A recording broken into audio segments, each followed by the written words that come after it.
Hello students, कैसे हो आप सब? आई होप आप सब अच्छे होंगे। तो आपका जो बोर्ड एग्जाम है मैथ्स का जो पेपर है वो आपको 8 मार्च को होने वाला है। 1 वीक का टाइम मिला हुआ है आपके पास में। आप पूरा वीडियो को देखिएगा। मैं आपको इसमें पूरा कंप्लीट स्ट्रेटजी आपको बताने वाला हूं कि जो बच्चे कमजोर है वो मैथ्स में अच्छा मार्क्स कैसे ला सकते हैं। उनका पेपर जो है वो काफी अच्छा जाने वाला है। जो जो मैं आपको स्ट्रेटजी बताऊंगा वो पूरा कंप्लीट अच्छे से देख लेना। देखिए, जो बच्चे कमजोर है ना वो खास करके एनसीईआरटी बुक को अच्छे से आप पढ़ लो। ठीक, आपको प्रीवियस ईयर क्वेश्चंस को और ये एनसीईआरटी क्वेश्चंस और सैंपल पेपर को बनाना, और इसके अलावा आपको कुछ बनाने की जरूरत नहीं है। मैं जो आपको बता रहा हूं वो आप करो, आपका अच्छा पेपर जाएगा ही जाएगा मैथ्स का। मैंने आपको क्या बोला, नंबर 1 एनसीईआरटी को अच्छे से बना लो, पूरा कंप्लीट एनसीईआरटी को बना लो। दूसरा सैंपल पेपर और पीवाईक्यू यानी प्रीवियस ईयर का क्वेश्चन जितने भी आए हुए हैं, क्योंकि अभी 1 वीक है, बहुत टाइम है, इसलिए सबसे पहले आपको एनसीईआरटी को कर लेना है, प्रीवियस ईयर क्वेश्चन को कर लेना है, एक बार सैंपल पेपर को लास्ट में कर लेना है। इतना अगर आप कर लेते हो तो आपका एग्जाम में गारंटेड है कि आपके सारे क्वेश्चंस एग्जाम में बन जाएंगे इजीली। तो सबसे पहले मैं आपको बता देता हूं कि आपको सबसे पहले जो इजी चैप्टर है वो कंप्लीट कर लेना है, उसको पहले निपट लो आप। सबसे इजी चैप्टर तो कौन सा आता है? Real number. रियल नंबर, ये जो रियल नंबर्स है वो सबसे इजी चैप्टर में आता है। ये आपको सबसे पहले इसको कंप्लीट कर लेना है। दूसरे में आता है पॉलिनोमियल।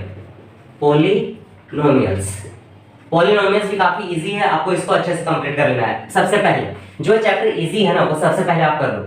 जो मैं फंडा आपको बता रहा हूँ उस फंडे पे आप चलो, आपका एग्जाम में 100% आपका अच्छा जाने वाला है। और जो टफ चैप्टर है उसको आपको लास्ट में करना है। तो सबसे पहले आपको रियल नंबर को पॉलिनोमियल से आपको कर लेना है। किस टाइप के क्वेश्चंस करना है वो भी मैं आपको बताऊंगा। देखिए, ये दो हो गया। तीसरे नंबर पे आता है आपका एपी। एपी बट उतना भी इजी नहीं है, उसमें थोड़ा सा लेंदी क्वेश्चंस हैं, ठीक ना। तो सबसे पहले तो आपको रियल नंबर कर लेना है, दूसरा पॉलिनोमियल कर लेना है, और थर्ड नंबर पे आपको अगर करना है तो क्वाड्रेटिक इक्वेशन। क्वाड्रेटिक इक्वेशंस, ठीक। ये सबसे पहले आपको ये कंप्लीट कर लेना है, दूसरे पे ये कर लेना है, तीसरे पे ये कर लेना है। ये इजी चैप्टर में आपका आता है, ठीक। उसके बाद आता है आपका इजी चैप्टर में ट्रायगोनोमेट्री। ट्रायगोनोमेट्री आइडेंटिटी को छोड़ करके, क्योंकि वो टफ में आ जाएगा फिर, ठीक ना। ट्रायगोनोमेट्री को आपको अच्छे से कर लेना है, क्योंकि ये इजी है, उतना भी टफ नहीं है, बहुत सिंपल है। बहुत सारे वीडियो मैंने बना के रखे हुए हैं, तो ये आपको कर लेना है। मैं आपको बहुत सारे क्वेश्चंस आपको प्रैक्टिस कराऊंगा, ठीक। तो ये 4 चैप्टर हो गया जो कि काफी इजी है। उसके बाद आता है 5वां जो चैप्टर है वो है आपका स्टैटिस्टिक्स। मतलब इसमें मीन, मोड और मीडियन, ये 3 topic, median, mean, mode, median, ये 3 टॉपिक को आपको कर लेना है स्टैटिस्टिक्स में, जो कि काफी आसान है, बहुत सिंपल है। उसका 6वां नंबर पे आता है आपका प्रोबेबिलिटी। 7वें नंबर पे आता है आपका हाइट एंड डिस्टेंस, टावर वाला जो क्वेश्चन, जिसमें टावर वाले क्वेश्चंस है वो हाइट एंड डिस्टेंस। ये 7 चैप्टर को आपको कंप्लीट कर लेना है केवल और केवल 3 डेज में, 3 दिन में, ठीक ना। और मान के चलो तो आप 2 दिन में भी कर सकते हो।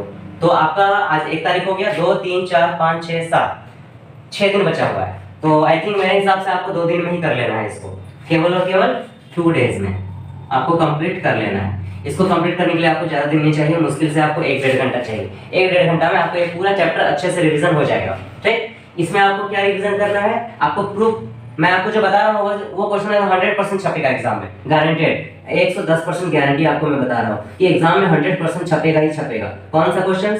√2, √3, √5, 7√5, 3 + 2√3 - 2√5।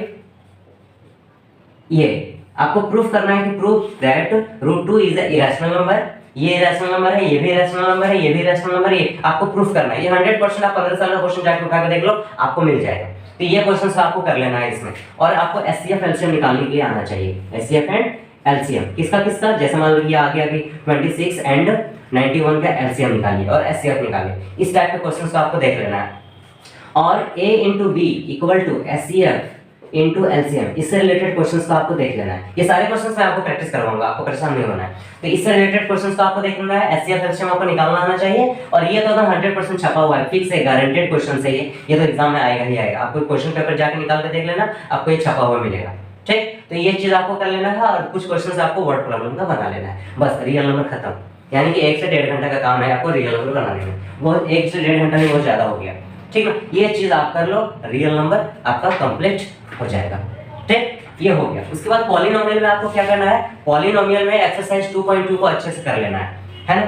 आपका जो फैक्टराइजेशन मेथड से जो भी हम लोग जीरोस फाइंड करते हैं अल्फा बीटा, इसमें ये जो आपका फॉर्मूला है x² + alpha plus beta into x minus alpha into beta, इस फॉर्मूला से, और alpha plus beta sum of आपका sum of zeros equal to minus b by a, और सम जीरोज का जो प्रोडक्ट है alpha into beta equal to c by a, product of zeros c upon में a और sum of zeros equal to minus b upon में a, ये चीज आपको देख लेना है, ठीक। और ये formula x square plus alpha plus beta into में x minus alpha into beta, इससे रिलेटेड जितना भी पॉलिनोमियल में क्वेश्चंस बनते हैं वो सारे इसी, ये इससे और इससे, ये तीन फॉर्मूला से ही बनते हैं, ठीक। तो ये आपको देख लेना है, ओके। बहुत इजी चैप्टर है ये, बिल्कुल आसान और हलवा टाइप का चैप्टर है, आप इसको देख लेना, 100% एक क्वेश्चन एग्जाम में आएगा ही आएगा। Sum of zeros, sum of product given रहेगा, आपको इस पे सेट करके आपको जीरो फाइंड करना है, ठीक है। इस टाइप का क्वेश्चंस आपको मैं बता दूंगा, आप उसको कर लेना, ओके। खास करके आप 2.2 जाकर के देख लेना पॉलिनोमियल्स का, पहला नंबर और दूसरा नंबर 1 और नंबर 2 को, एक्सरसाइज 2.2 का उसका वीडियो भी आपको बना हुआ है, या फिर लिंक मैं डिस्क्रिप्शन में दे दूंगा, वहां से जाकर आप देख लेना।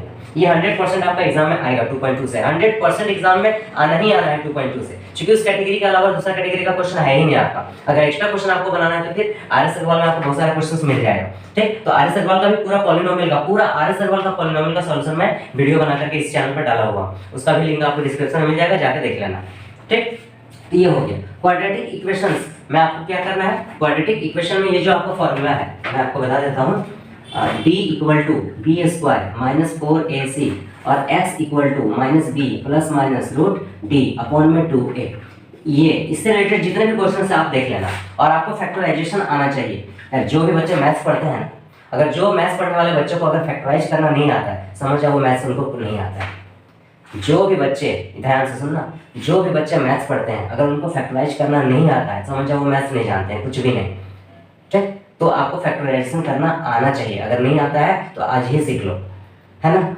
फैक्टराइजेशन बहुत इंपॉर्टेंट है, जब तक आप मैथ्स पढ़ोगे आपको फैक्टराइजेशन हमेशा काम आएगा। कोई भी चैप्टर बना लो कहीं से भी, फैक्टराइजेशन कहीं भी आ जाएगा, इसलिए आपको फैक्टराइजेशन आना चाहिए, है ना। जो भी बच्चे आगे चल करके मैथ्स पढ़ना चाहते हैं, पीसीएम लेना चाहते हैं, फिजिक्स केमिस्ट्री पढ़ना चाहते हैं, फिजिक्स में खास करके और मैथ्स में, तो उनको फैक्टराइजेशन आना ही आना चाहिए, ये सीखना बहुत जरूरी है। तो फैक्टराइजेशन, ठीक है, तो आपको फैक्टराइजेशन करना आना चाहिए, क्योंकि क्वाड्रेटिक इक्वेशन में बहुत सारे ऐसे क्वेश्चन है जहां आपको फैक्टराइज करना पड़ता है ना। तो आपको फैक्टराइजेशन अच्छे से आना चाहिए, और ये चैप्टर उतना भी इजी नहीं है। अगर आपको फैक्टराइजेशन आता है तब तो इजी है ये चैप्टर, अगर आपको फैक्टराइजेशन नहीं आता है तो फिर क्वाड्रेटिक इक्वेशन आपसे नहीं बनेगा।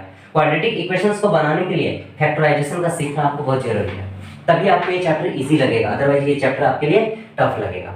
मैं आपको बता देता हूँ, हाँ, d equal to B square minus 4ac और x equal to minus B plus minus root under D upon में 2a, अगर इससे बनाते हो तो इजी है, इससे रिलेटेड जितने भी क्वेश्चन है वो इजी है, लेकिन जहां जहां फैक्टराइजेशन आ गया फिर वो टफ हो जाएगा। जिनको नहीं आता है फैक्टराइजेशन उनके लिए तो उनको फैक्टराइजेशन सीखना पड़ेगा, ठीक। चलिए, क्योंकि आरएस अग्रवाल का बहुत सारा क्वेश्चन है जो कि बहुत ही इंपॉर्टेंट है, एग्जाम में पूछता है। क्वाड्रेटिक इक्वेशन से ज्यादातर क्वेश्चन एनसीईआरटी से नहीं पूछते हैं, ये भी मैं आपको बता देता हूँ। आपको मैंने बोला कि एनसीईआरटी कर लो, बात सही है, एनसीईआरटी करना है, मैं स्पेशली क्वाड्रेटिक इक्वेशन के लिए बता रहा हूँ, याद रखना। जाके आप प्रीवाईक्यू को देख लेना, प्रीवियस ईयर के क्वेश्चंस को। क्वाड्रेटिक इक्वेशन से जितने भी ज्यादातर क्वेश्चन जो पूछे जाते हैं ना, वो एनसीईआरटी से नहीं पूछे जाते हैं। बहुत सारे क्वेश्चन एनसीईआरटी से ही पूछे जाते हैं बाकी चैप्टर्स से, लेकिन क्वाड्रेटिक इक्वेशंस का ज्यादातर question RS Agarwal, RT Sharma से रहता है ना। तो आप सबसे पहले जाकर के फैक्टराइजेशन सीख लो, और नहीं तो 2.2 में भी मैंने आपको फैक्टराइजेशन सिखाया हुआ है, लिंक भी आपको मिल जाएगा डिस्क्रिप्शन में, वहां जाकर देख लेना, आपको इजीली समझ में आ जाएगा। काफी आसान तरीका से मैंने सिखाया है कि फैक्टराइज कैसे करते हैं। ये हो गया ट्रिग्नोमेट्री, तो यार हलवा टाइप का है ना, पूरा वीडियो बना हुआ है, जाकर देख लेना, बहुत सिंपल चैप्टर है ये। हाइट एंड डिस्टेंस भी जो है काफी सिंपल है, और प्रोबेबिलिटी तो आपने पढ़ाई होगा 9th क्लास में, बहुत आसान है, और स्टैटिस्टिक्स भी बहुत आसान है। ये सब आप जाके सबसे पहले कंप्लीट कर लो, जो मैंने बताया, real number, polynomial, trigonometry, statistics, probability और हाइट एंड डिस्टेंस। स्टैटिस्टिक्स में मीन, मोड, मीडियन को आपको देख लेना है। क्वाड्रेटिक इक्वेशन तभी देखना जब आपको फैक्टराइजेशन आता है, नहीं तो क्वाड्रेटिक इक्वेशंस को लास्ट में देखना है आपको, क्योंकि ये टाइम लेगा आपको क्वाड्रेटिक इक्वेशंस, क्योंकि इसमें फैक्टराइजेशन है, तो फैक्टराइजेशन को सॉल्व करने के लिए आपको इसको सीखना पड़ेगा, ठीक। ये चैप्टर्स हैं जो कि काफी सिंपल हैं और इजी हैं, और एग्जाम में क्वेश्चन इससे पूछे ही जाते हैं। बाकी जो चैप्टर है वो टफेस्ट ग्रुप में आते हैं, जैसे आपका सरफेस एरिया एंड वॉल्यूम हो गया, एरिया हो गया, सर्कल्स हो गया, ट्रायंगल्स हो गया, कोऑर्डिनेट ज्योमेट्री हो गया, ये सब आपको टफ में आता है, तो वो मैं आपको बताऊंगा अलग से। अरिथमेटिक प्रोग्रेशन हो गया, वो टफ में ये सब आता है काफी सिंपल, अगर आपने पढ़ा है तो काफी सिंपल है ये, बट उसको मैं अलग करके रखा हूँ टफेस्ट, जो बच्चे वीक हैं उनके लिए, है ना। कमजोर के लिए तो सारा सिंपल है। तो ये चैप्टर इजी है, कमजोर बच्चा भी कर सकता है इन चैप्टर्स को। तो आप सबसे पहले इन चैप्टर को आपको ध्यान देना है, ठीक। उसका नेक्स्ट वीडियो में आपको जो चैप्टर्स बच गया उसको मैं आपको बताऊंगा कौन कौन सा क्वेश्चन इंपॉर्टेंट है, ओके। उसके बाद अगला जो वीडियो आपका आने वाला है ना, उसमें आपको इन चैप्टर्स का मोस्ट इंपॉर्टेंट क्वेश्चंस आपको बताऊंगा, जो कि काफी इंपॉर्टेंट है, एग्जाम में मैक्सिमम टाइम वो रिपीटेड है, उन क्वेश्चंस को आपको कर लेना है, ठीक। तो इसलिए चैनल को आप सबसे पहले क्या करो, सब्सक्राइब कर लो, ओके। इस वीडियो में आपको इतने बताऊंगा, नेक्स्ट वीडियो जल्दी अपलोड करने वाला हूँ, तब तक के लिए थैंक यू, बाय बाय।